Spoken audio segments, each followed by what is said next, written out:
Why a physician had to teach physics to physicists. The ping-pong ball confirms the slope. Gravity pulls down. But here, I introduced a variable ignored by both Sir Isaac Newton and Albert Einstein. Heat is a vectorial force of attraction. I froze an iceberg at the bottom. The water starts flowing downward. So far, so good. Nothing extraordinary yet.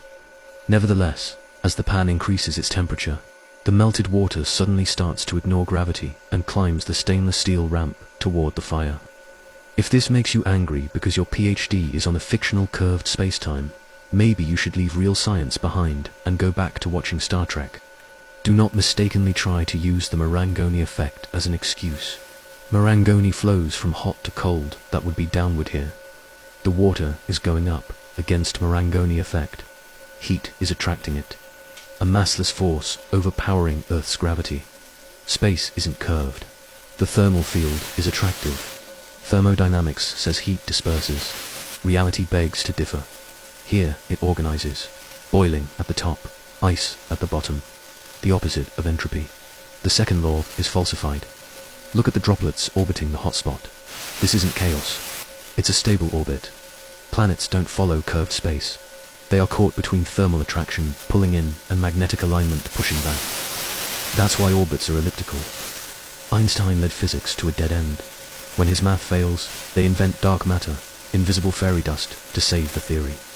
I'm just a medical doctor with a freezer and a stove, with the guts to do what physicists are too afraid to do. Look at reality, question dogmas, reject consensus, to break paradigms. Science was not supposed to be another religious cult. Space is not curved. The thermal field is active, and it is attractive. Failing to account for heat's influence on gravity and cosmological orbits has already falsified Einstein's nonsense. Everybody knows that genius is about simplicity. Modern physics can be difficult to understand. If you can't grasp relativity due to its complexity, it's not your fault. However, classical physics should be complete by now. The fact that heat does not disperse but is actually an attractive force should have been common knowledge centuries ago. If your PhD is on the second law of thermodynamics and you've spent your whole life studying it from books filled with letters and numbers, instead of observing and analyzing the behavior of heat in the real world, then you can't blame me. Misinterpreting kitchen thermodynamics to the point of teaching mainstream thermodynamics upside down, that's all on you. The thermal gradient is not dispersing energy. It is organizing matter. It keeps the system segregated. High energy at the top, low energy at the bottom, connected by a stream of water-defying gravity. The second law says heat flows from hot to cold. Entropy always increases.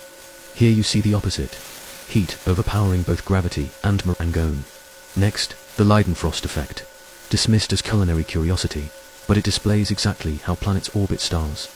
Why doesn't Earth's atmosphere drift into space? Mass-based gravity can't explain it.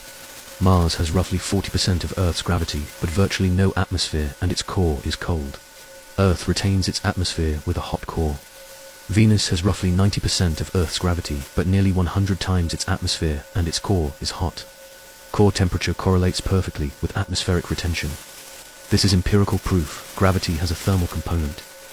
Popper said theory is scientific only if it can be falsified by observation.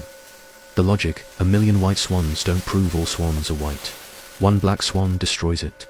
Relativity and thermodynamics say this water must flow down. It flows up. The theories are dead. Accept the post-Einsteinian era, or invent new dark matter fantasies. If you can't handle reality, keep watching Star Wars.